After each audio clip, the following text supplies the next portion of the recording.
নমস্কার বন্ধুরা, চলে এসেছি আজকে শ্রী গুরুর চরণ বন্দনা করে শ্রী গুরুদেব আমার হেমন্ত কুমার শততীর্থ মহারাজের চরণে শতকোটি প্রণাম নিবেদন করে তাঁরই লেখা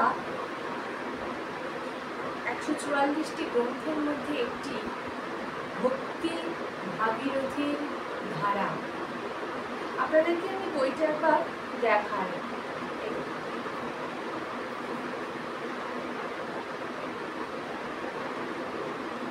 এই ভক্তি ভাগীরথীর ধারা এই গ্রন্থটি তার লেখা অমূল্য গ্রন্থরাজির মধ্যে একটি, এবং এর কপি প্রিন্ট এখন আর নেই। তো আমাদের গুরুকুল আশ্রম পূর্ব বর্ধমানে রায় রামচন্দ্রপুর গ্রামে শ্রী গুরুদেবের জন্মভিটাটি এখন আমাদের গুরুকুল আশ্রম। সেই আশ্রমে যে সমস্ত বইগুলি রাখা আছে, যেগুলির ওপরে গুরুদেব ভাগবত তত্ত্ব রচনা করেছেন এবং যে ভগবতী প্রেমের তিনি সঞ্চার করেছেন সেই গ্রন্থগুলির মধ্যে, তো সেই গ্রন্থগুলি এতটাই সুন্দর, মাধুর্যে ভরা, প্রেমরসসিক্ত যে উনি এই গ্রন্থগুলি রচনা করবার পরে এই গ্রন্থের উপরে নির্ণয় হয়েছিল যে তিনি রাষ্ট্রপতি পুরস্কারে সম্মানিত হবেন। তিনি রাষ্ট্রপতি পুরস্কারে সম্মানিত হয়েছিলেন। তো সেই গুরুদেবের লেখা ভক্তি ভাগীরথীর ধারা এই গ্রন্থটিতে একদম শেষের দিকে আছে প্রেমের প্রাদুর্ভাবের ক্রম, অর্থাৎ মানুষের জীবনে বা যে কোনো প্রাণীর মধ্যে এই যে একটা বন্ডিং, এই যে একটা সুন্দর থাকা, প্রকৃতির মধ্যে থাকা, এ তো শুধু প্রেম ভাবের জন্যই, প্রেমের জন্যই আজ আমরা একটি সংসারে আবর্তিত হই, কিন্তু প্রেমেরই জন্য। সেই প্রেম কিভাবে সঞ্চার করব? শুধু আমার সন্তানটিকে নয়, শুধু আমার মা বাবাকে নয়, শুধু আমার স্বামীকে নয়, আমি প্রকৃতিতে বসবাসকারী জগতের প্রতিটি পশু পাখি কীট পতঙ্গ মানুষ সবাইকে, এমনকি প্রকৃতিকেও প্রেম ভাবে দেখব, প্রেমের চোখে দেখব। তাই তিনি এই গ্রন্থটিতে বলেছেন যে প্রেম কিভাবে আসবে। আসলে সামনে গুরু পূর্ণিমা, তাই সেই গুরু পূর্ণিমার গুরু শব্দের অর্থটি একবার বলি। গুরু শব্দের অর্থ পণ্ডিতরা যা বলছেন তাতেই মানে দাঁড়ায় যে যিনি মনের অন্ধকার দূর করেন তিনি গুরু, অর্থাৎ যিনি মনের অন্ধকারকে সরিয়ে, অর্থাৎ কপটতাকে সরিয়ে, অশ্লীলতাকে সরিয়ে, কদর্য ভাবকে সরিয়ে প্রেম ভাবের সঞ্চার ঘটান, তিনি তো গুরুদেব। আমরা বাড়িতে থাকাকালীন যখন শিশু অবস্থায় থাকি, যখন কোনো কিছুতে আমরা বাড়ির কাজ পারি না, তখন বলি যাই মাকে গিয়ে একবার কথাটা বলি, এটা বাবা ঠিক পারবেন, আমি একবার বাবাকে গিয়ে বলি। এই যে মাকে বলি, বাবাকে বলি, বা কোনো কিছুই আমরা যখন মানে সিদ্ধান্ত নিতে পারছি না, ডিসিশন নিতে পারছি না, তখন বলি আচ্ছা বাবা কি করব, আচ্ছা মা কি করব। আচ্ছা বিদ্যালয়ে যদি কোনো ব্যাপার থাকে তাহলে গুরু মশাইকে বলবো, আমাদের মাস্টারমশাইকে বলবো যে স্যার আমরা কি করবো, মাস্টারমশাই আমরা কি করবো, বা এই ব্যাপারটায় কি করা উচিত, আমাদের এই করাটি হচ্ছে না, কিভাবে মুখস্থ করবো। তেমনই জীবনে আমরা কীভাবে চলবো, আমরা কেমন করে চলবো, কেমন করে চললে আমাদের মধ্যে সরলতা থাকবে, মাধুর্য ভাব থাকবে, সকলের প্রতি প্রেম ভাব থাকবে, আমরা শান্তিতে বসবাস করব, সেই রাস্তাটি, সেই পথটি যিনি বাদলে দেন তিনি তো গুরু। তাই আমার গুরু শ্রী শ্রী হিমবাক আচার্য শ্রী ভগবান হেমন্ত কুমার শততীর্থ মহাশয়ের চরণে আমার শতকোটি প্রণাম জানাই, আমার রাধা সর্বেশ্বরের চরণে আমার শতকোটি প্রণাম জানাই, আমার পিতা মাতার চরণে আমার শতকোটি প্রণাম জানাই, আমার সমস্ত গুরুজন শিক্ষকগণ, আমার যারা শিক্ষাগুরু, তাঁদের চরণে আমি আমার সর্বোচ্চ প্রণাম জানাই। আমার সঙ্গীত গুরু, আমার অঙ্কনের গুরু, আমার সকল গুরুদেরকে আমি আমার প্রণাম জানাই। এবার গুরুদেবের লেখা এই যে গ্রন্থটিতে অনেকগুলি পাঠ আছে, তার মধ্যে এটি হলো প্রেমের প্রাদুর্ভাবের ক্রম। উনি বলছেন, প্রেম যদিও জন্ম অর্থাৎ উৎপাদ্য পদার্থ বা সাধ্য বস্তু নয়, তথাপি সাধন ভক্তির প্রভাবেই প্রেমোদয় হয়। অর্থাৎ প্রেম আমাদের সাধনার দ্বারা আনতে হয়। সেই সাধনা আমরা যেমন টিভিতে দেখি, সিরিয়ালে দেখি, যে সেই হাঁটুর উপর হাত দিয়ে 1000 বছর ধরে তপস্যা, সেটা নয়। মনের সংযম চাই, মনের একটা শান্ত ভাব চাই, সমস্ত কিছুকে সুন্দরভাবে দেখার দৃষ্টিভঙ্গি চাই। আমরা যদি সকল খারাপকেই সামনে রাখি, তাহলে আমরা প্রেম ভাব দেখতে পাবো না। খারাপটিকে সরিয়ে যদি আমরা ভালোটিকেই শুধু নিই, ভালোটিকেই যদি শুধু চর্চা করি, ভালোটিকেই যদি শুধু মুখে বলি, ভালোটাই যদি আমাদের চোখে ধরা দেয়, ভালো কথাকেই যদি আমাদের কান নেয়, তবেই কিন্তু সেই প্রেম ভাব আমাদের মধ্যে আসবে। আর সেই প্রেম ভাবেই থাকে রাধা ভক্তি। তাই রাধা ভক্তি অত সহজদ্রব্য নয়, অত সহজলভ্য নয়, এটা সাধন দিয়েই আমাদেরকে আনতে হয়।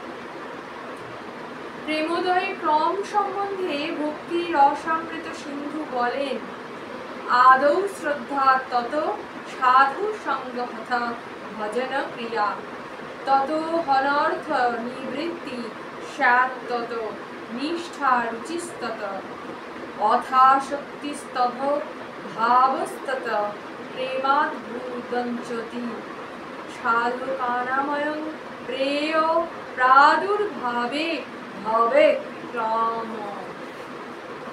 অর্থাৎ শ্রদ্ধা বা শাস্ত্রে দৃঢ় বিশ্বাস রাখতে হবে। শাস্ত্র অর্থাৎ আমরা যে নিয়মটার মধ্যে আছি, সেই নিয়মের প্রতি আমাদের নিষ্ঠা থাকতে হবে। প্রথমে সাধু সঙ্গে শাস্ত্র শ্রবণ দ্বারা শ্রদ্ধা হয়। শ্রদ্ধা বা বিশ্বাস তো আপনা আপনি আসে না, তাই প্রথমে সাধু মুখে শাস্ত্র শ্রবণ দ্বারা শ্রদ্ধা জন্মে। অর্থাৎ আমরা যখন ছোট্টবেলায় থাকি, তখন কি আমরা এরকম এগুলো জানি, একে শ্রদ্ধা করতে হয়, একে ঘৃণা করতে হয়, একে লজ্জা করতে হয়? সেগুলো তো আমরা শুনতে শুনতে কর্ণগোচর হতে হতে সেইগুলো আমরা হৃদয়ঙ্গম করি। আস্তে আস্তে আমরা শ্রদ্ধা করতে শিখি, আমরা গুরুজনকে শ্রদ্ধা করি। ঈশ্বর দেখলে ছোটবেলা থেকে ঠাকুরের মূর্তি দেখালে প্রেম ভাব জাগিয়ে আমার মা, আমার বাবা, আমার পরিবারে যারা গুরুজন আছেন, দাদু, দিদা, ঠাকুমা, সকলে আহা হা প্রণাম করো, ঠাকুর থাক। তবে না, এইগুলো দেখতে দেখতে আমরা অভ্যাস বসে সেই কি বলবো, মানে অভ্যাস বসেই আমরা এই প্রেম ভাবটি নিজের মধ্যে নিয়ে আসি। এই প্রেম বা শ্রদ্ধা, প্রেম মানেই কিন্তু শ্রদ্ধা। আমি যাকে ভালোবাসি তাকে আমি যদি শ্রদ্ধা না করি, তবে সেই ভালোবাসা অন্তর থেকে আসবে না। আমি তাকে কিছু একটা কারণে ভালোবাসি। যদি একটি নায়ককে ভালোবাসি, তবে তার অভিনয় ক্ষমতা দেখে।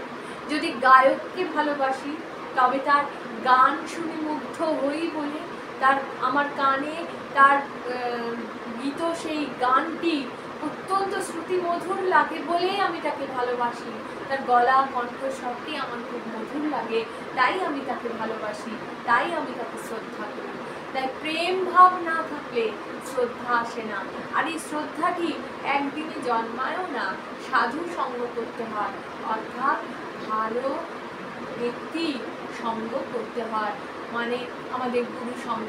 আমরা যে গুরুধামে যাই, এখন গুরু দেহে নেই, কিন্তু আমাদের মহারাজ আছেন, আমাদের মহাশ্বেতা দিদি আছেন, আমাদের আশ্রমে আরও অনেক গুণীজন আছেন, গুরুজন আছেন, তারা আসেন, ভাগবত পাঠ হয়, নানা রকম অনুষ্ঠানে আমরা যে বারবার সেই ভক্তি রসামৃত আস্বাদন করি, সেই নানান রকম অনুষ্ঠানে করতে করতে মনের মধ্যে একটি প্রেম ভাব ভাব জাগ্রত হয়, একটি শ্রদ্ধা আসে যে না, ওই জায়গাটি অতি পবিত্র, ওই খানটিতে আমি অমুক দিনে অমুক স্থানে থাকবো, আমি সেই দিন ভগবানকে একটু প্রসাদ নিবেদন করব, আমি একটু ভগবানের চরণতলে বসে নাম গান করব, আমার ইষ্ট নাম করব। এই যে শ্রদ্ধাগুলি, এগুলি একদিনে হয় না। ছোট থেকে বড় হতে হতে হতে হতে আমরা কানে শুনতে শুনতে, প্রথমেই তো আমরা সাধু সঙ্গ করতে জানি না। প্রথমে আমাদের মা, তারপর বাবা, তারপরে বাড়ির গুরুজনেরা, দাদু ঠাকুমা যে বললাম, পিসি মাসি, সকলে যেই হোক একটু কিছু দেখিব, এই নে, এই দেখুন, এ আমার ছোট ভাইঝি, ছোট বোনঝি, জানিস তো ইনি তোর এই সম্পর্কে এই দাদা ঠাকুর হন, ওকে প্রণাম করো। এই যে রীতি রেওয়াজগুলি করতে করতে আমরা ভক্তিভাবে আসি, শ্রদ্ধা করতে শিখি, গুরুজনকে শ্রদ্ধা করতে শিখি, গুণীজনকে শ্রদ্ধা করতে শিখি। এইভাবে অভ্যাস বসে শ্রদ্ধা আমাদের মনে আসে, আর এই শ্রদ্ধা এলেই আমাদের প্রেম ভাব পূর্ণ হয়। প্রথম ধারাটিতে এটাই বলা হলো। কিংবা শাস্ত্র অধ্যয়ন করিয়া প্রাথমিক শ্রদ্ধা জন্মিতে পারে, সেই কারণ শাস্ত্র সাধু সঙ্গ রূপেই পরিগণিত। শাস্ত্র অর্থাৎ বই, আমরা যদি সাধারণ সরল ভাষায় আমার মতো অধম যারা বুঝতে পারছো না তাদেরকে বলি যে আমরা যেমন বই পড়ি, ছোটবেলায় বই পড়ি, ঈশপের গল্প, জাতকের গল্প, রামায়ণ, ছোটদের রামায়ণ, ছোটদের মহাভারত, এই যে ছোট ছোট করে সব গল্পগুলি লেখা থাকে, এগুলি পড়তে পড়তেই আমরা রামায়ণে রামচন্দ্রের কীর্তি, মা সীতার কীর্তি, মা সীতার সহনশীলতার কথা, এগুলি আমরা যেমন জানতে পারি, লব কুশের বীরগাথা জানতে পারি, বানর শ্রেণীর যে মহান কাহিনীগুলি আছে সেইটি জানতে পারি, শ্রীরামচন্দ্রের প্রতি তাদের যে আনুগত্য, তাদের যে শ্রদ্ধা, সেগুলি আমরা কর্ণগোচর করি, হৃদয়ঙ্গম করি। এইভাবে শাস্ত্র যদি আমরা ছোট থেকে একটু একটু করে অধ্যয়ন করি, তবে সেখান থেকেও কিন্তু আমাদের সাধু সঙ্গ হয়।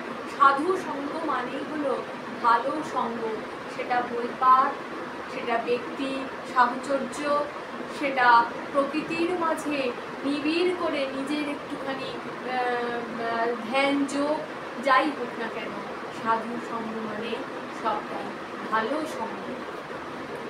তৎপরে পুনরায় সাধু সঙ্গ অর্থাৎ দ্বিতীয়ত সাধু সঙ্গ অর্থাৎ সাধুগণের সহিত ঘনিষ্ঠ আলাপ পরিচয়, যার দ্বারা ভজন রীতির শিক্ষা লাভ হয়। ভজন পদ্ধতি শিক্ষা লাভ করিবার পর ভজন ক্রিয়া বা ভজনাঙ্গের অনুষ্ঠান চলে। বলছে সাধু সঙ্গ আর কি প্রকারে হতে পারে?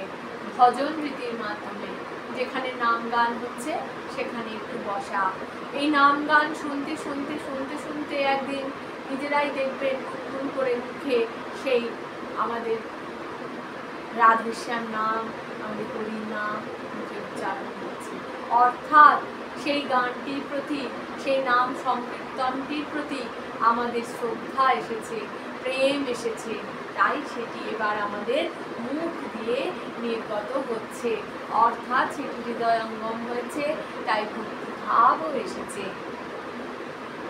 ভজন অনুষ্ঠানের ফলে অনর্থ নিবৃত্তি অর্থাৎ প্রারব্ধ পাপের নাশ হইয়া যায়। অনর্থ নিবৃত্তি হইলে নিষ্ঠা এবং ভজনে ঐকান্তিক স্থিতি অর্থাৎ ভজনে বিক্ষেপ রহিত সাতত্য লাভ হয়। আসলে ভজন গান এক ধরনের সেবা। যদি আমি ঈশ্বরকে বিরাট ফুল ফল দান করতে না পারি, যদি একটু মন থেকে গান শোনাই, তাহলেও কিন্তু অনেক সেবা হয়। এই যে আমরা একঘেয়েমি কাটাতে কাটাতে ফাংশন দেখতে যাই না, ফাংশন দেখতে গেলেও দেখবেন সবসময় আজকাল জেনারেশনের আজকাল বাচ্চাদের মুখেও শোনা যায় যে তারাও কিন্তু চায় পুরোনো দিনের গানগুলি শুনবো। কেন বলুন তো? ওই পুরোনো দিনের গানগুলি বড় শ্রুতিমধুর, বড় হৃদয়কে ছুঁয়ে যায়, বড় সুন্দর তার মাধুর্য। তাই সেগুলির প্রতি মানুষের একটা শ্রদ্ধা আছে, তাই সেই শ্রদ্ধাপূর্বক সেই গানগুলিকে শুনতে চায়। সেই ভজন, হ্যাঁ, সেই ভক্তিমূলক গান, রবীন্দ্রসঙ্গীত, নজরুল গীতি, এগুলি আজও মানুষ শুনতে চায়, এগুলি পুরনো হয় না, এর প্রতি শ্রদ্ধা অবিরাম থাকে। তাই এইগুলিও যদি আমরা একান্তে নিবৃত মনে এগুলি গেয়ে ভগবানের চরণ সাধন করি, তাহলেও কিন্তু আমাদের সাধনা আসে, আমাদের শ্রদ্ধা আসে, আমাদের প্রেম ভাব জাগ্রত হয়। ভজন অনুষ্ঠানের ফলে অনর্থ নিবৃত্তি হয়। নিষ্ঠার পর আসে রুচি, অর্থাৎ ভজনের বুদ্ধিপূর্বক অভিলাষ জন্মে। রুচির পর আসে আসক্তি, অর্থাৎ স্বাভাবিক অভিলাষ বা আকর্ষণ আসে। এই স্বাভাবিক অভিলাষকেই সারসিকী বলে, পৃষ্ঠে সারসিকী ভাব ইত্যাদি। আসক্তির পর ভাব বা রতি জন্মে, এই ভাব হইতেই প্রেমের প্রাদুর্ভাব ঘটে। কি সুন্দর কথা! নিষ্ঠার পরেই কিন্তু আসে রুচি।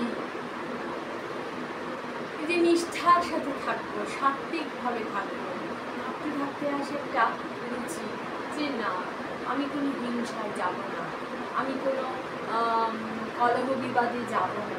এই যে একটা রুচি আসে না, যে আমি শান্তিভাবে ভগবানের চরণ সাধন করে আমি খুব সুখী মনে এক করে নিভৃতে আছি। এই যে একটা মনের শান্তি ভাব, এখান থেকে আসে রুচি। সেই রুচিতেই আমাদের বাঁধবে, যখন আমরা এরকম প্রেম ভাবের মধ্যে আসবে নিষ্ঠা, তখন নিষ্ঠা করে থাকতে থাকতে একদিন রুচি আসবে। সেই রুচি থেকেই মনে হবে যে আমরা আর কলহ বিবাদ, মারামারি, কাটাকাটি, হিংসা, অনর্থতে যাব না, আমরা সুন্দর শান্তি করে আমরা বসবাস করব। ব্রহ্ম বৈবর্ত পুরাণে বলা হয়েছে, যাবৎ পাপস্তু মলিনং হৃদয়ং তাবদেব হি ন শাস্ত্রে সত্য বুদ্ধি স্যাৎ সমবুদ্ধি সদ্গুরৌ তথা।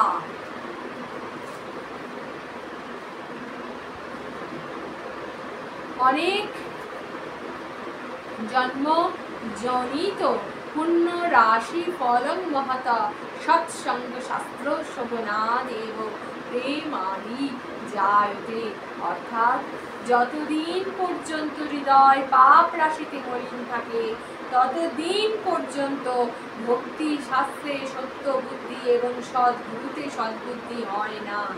অনেক জন্মের মহা সুকৃতির ফলে সৎসঙ্গ এবং শাস্ত্র শ্রবণ থেকেই প্রেম লাভ হয়। এই প্রেম লাভের নবধা ক্রম চৈতন্য চরিতামৃত কাব্যেও বলা আছে। বলেছেন, কোন ভাগ্যে কোন জীবের শ্রদ্ধা যদি হয়, তবে সেই জীব সাধু সঙ্গ যে করয়। সাধু সঙ্গ হইতে হয় শ্রবণ কীর্তন, সাধন ভক্তি হয় সর্বানর্থ নিবর্তন। অনর্থ নিবৃত্তি হইতে ভক্তি নিষ্ঠা হয়, নিষ্ঠা হইলে শ্রবণাগ্রে রুচি উপজয়, রুচি হইতে ভক্তে হয় আসক্তি প্রচুর, আসক্তি হইতে চিত্তে জন্মে কৃষ্ণ কৃতাঙ্ক। সেই ভাব গাঢ় হইলে ধরে প্রেম নাম, সেই প্রেম প্রয়োজন সর্বানন্দ ধাম। জয় গুরু রাধে শ্যাম। কি সুন্দর কথা!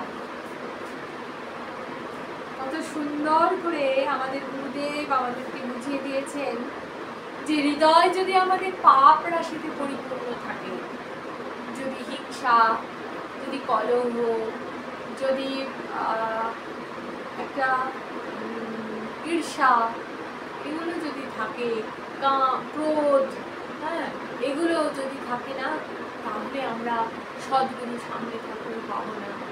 আর সদ্গুরু যদি আমরা পাই, তবে তার চরণ যদি আমরা পেতে চাই, তাহলে আমাদেরকে নিষ্ঠার প্রয়োজন। সৎসঙ্গ আর শাস্ত্র শ্রবণ থেকেই হয় প্রেম লাভ। সত্যি তাই, সৎসঙ্গ স্বর্গলাভের সমান হয়। সৎসঙ্গতে মানুষ ভালোভাবে বাঁচতে পারে, অথচ কুসঙ্গ যদি করে যায় মানুষ, তাহলে কিন্তু তার সুখের জীবন এতটাই অসুখী হয় যে সে আর বলার না। তাই আমরা সকলেই সুখ চাই, শান্তি চাই, নিষ্ঠা চাই, প্রেম চাই। প্রেমহীন এই সংসারে আমরা কেউ থাকতে চাই না, থাকতে পারবো না। তাই গুরুদেবের লেখা এই বাণীটি প্রেমের প্রাদুর্ভাবের ক্রম। প্রেম যদি না আসে তাহলে আমরা ঈশ্বরকে পাবো কি করে? ঈশ্বর তো সুন্দর, ঈশ্বর হচ্ছেন সর্বাঙ্গ সুন্দর। তাই ঈশ্বরকে পেতে গেলে আমাদের সৎসঙ্গ চাই, সাধু সঙ্গ চাই। তাই সাধু মানে শুধু সন্ন্যাসী নয়, সাধু মানে ভালো, সাধু মানে সুখ। সেই সঙ্গ আমরা পুস্তকের মাধ্যমে পেতে পারি, বই অধ্যয়ন করে, শাস্ত্র অধ্যয়ন করে। আমরা সাধু সঙ্গ মানে মহৎ ব্যক্তির সঙ্গ লাভ করতে পারি। আমরা সাধু সঙ্গ মানে যেখানে নাম সংকীর্তন হচ্ছে, যেখানে ভজন আরাধন হচ্ছে, সেই ভজন একটু শ্রবণ করতে পারি বা নিজেও ভজন গাইতে পারি বসে, সে তার মাধ্যমে সৎসঙ্গ হয়। তাই এমন সুন্দর কথা করে মনটা যে ভারী করে গেল, আর কিছু কথা বলতেই ভালো লাগে না। সংসারেও দেখবেন যার প্রতি আপনার নিষ্ঠা আছে, যার প্রতি আপনার ভক্তি ভাব আছে, আপনি তাকে মন দিয়ে ভালোবাসেন, তার কথাটি আপনি ফেলতে পারবেন না। আর এই নিষ্ঠা ভাব আমাদেরকেই তৈরি করতে হবে আমাদের ছেলে মেয়েদের শেখানোর জন্য। আমরা শুধুই জন্মদিন করব, বেলুন ফাটাবো, হ্যাঁ, তারপর কেক আনবো, এগুলো না। আমরা জন্মদিন করব, সকালে মন্দিরে যাব, ঈশ্বরকে একটু সুন্দর করে পায়ে সম্মান করে দেবো, ছেলে মেয়েকে বলবো স্নান করে একটা নতুন বস্ত্র পর, যাতে ওরাও একটু আহ্লাদিত হয়। তারপরে ভগবানের সামনে তোমরা প্রণাম করো, তোমরা সুস্থ শরীর চাও, ভালো লেখাপড়া করো, ভালো মন দিয়ে সকলের কথা শুনবে, ভালো করে মানুষ হবে, এইগুলো ঈশ্বরের কাছে চাও। ধৈর্য চাও, বুদ্ধি চাও, মনে শান্তি চাও। এইগুলো আমরা শেখাতে পারলে তবেই ছেলেমেয়েরা শিখবে। ছোটবেলা থেকে আজকে আমার এই পেজটা আসলে মনের কথা পেজ। তাই গুরুদেবের এই সুন্দর বাণীটি পড়ার পরে আর কোনো কথা বলারই কথা নয়, তবু বলি আমি কিন্তু খুব সুন্দর একটা সংকলন করেছি ছোটবেলা থেকে, আমার মায়ের সঙ্গ। এর আগের দিনেও আমি একটি ব্লগে বলেছি যে বৃহস্পতিবার এলে আমি যখন ক্লাস 2 বা 3-তে পড়ি, যখন কবিতা পড়তে পারতাম, ছড়া পড়তে পারতাম ছোটো ছোটো, তখন মা ওই যে সুর করে পাঁচালি পড়তেন বৃহস্পতিবার। তো সেই পাঁচালিটি পড়া শুনে আমার ভীষণ ভালো লাগতো। তো আমার মাকে একদিন দুদিন বলতেই মা ধরে ধরে ধরে ধরে 2-4 লাইন করে শেখাতে আমি একদম পুরো বইটা পড়তে পেরে যাই। তো সেই থেকেই আমি পাঁচালি পড়তে পারি, পাঁচালি পড়তে ভালো লাগে। পেপারে যখন ওই অমৃত কথা দিত খবরের কাগজে, আমার বাবার বরাবরের খবরের কাগজে, সেই ছোটোবেলা থেকেই দেখি। তো সেই খবরের কাগজে অমৃত কথাটি আগে মা পাঠ করত। তখন আমাদের গুরুদেব খাওয়া হয়নি কারোরই, আমার মা বাবারই হয়নি, তো আমাদেরও হয়নি। কিন্তু আমার মায়ের এই সঙ্গগুলি ছিল, আসলে আমার দিদারও ছিল। আজ তিনি ইহজগতে নেই, দেহ রেখেছে, কিন্তু আমার দিদার ছিল।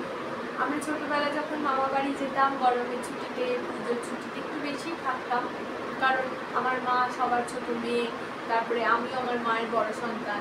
তো আমার যখন স্কুলের ছুটি তখন আমার মায়েরও কাজের ছুটি, তাই মাও একটু বেশি মামা বাড়ি থাকতো।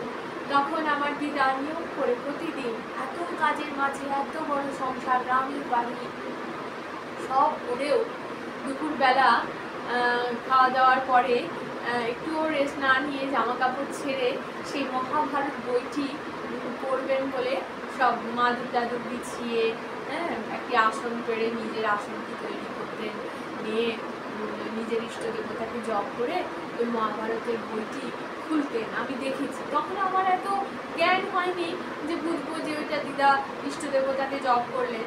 এবং পাশে অন্য জাতি, তারা ব্রাহ্মণ ছিলেন না, সেই জাতির একটি বয়স্কা মহিলা দিদা তিনিও হতেন আমাদের সম্পর্কে। তিনি প্রতিদিন 10 পয়সা নিয়ে আসতেন ওই মহাভারতটি শুনবেন বলে। হ্যাঁ, এসে চুপটি করে ওনার চট পেতে উনি সামনে বসতেন। প্রতিদিন একটি করে পর্ব আমার দিদা পাঠ করতেন, আর উনিও সেইটি শুনতেন আর 10 পয়সা করে রেখে যেতেন। এই যে একটা সাধু সঙ্গ, এই যে একটা ভক্তিভাব, এটা দেখেই আমি মানে বড় হয়েছি। আবার আমার বাড়িতেও গুরু দীক্ষা না হলেও আমার মা নানা রকম বারব্রতর দিনে আগের দিনে মাথায় শ্যাম্পু যেমন নিজে করতেন, আমাদেরকেও করে দিতেন, আমাকেও করে দিতেন।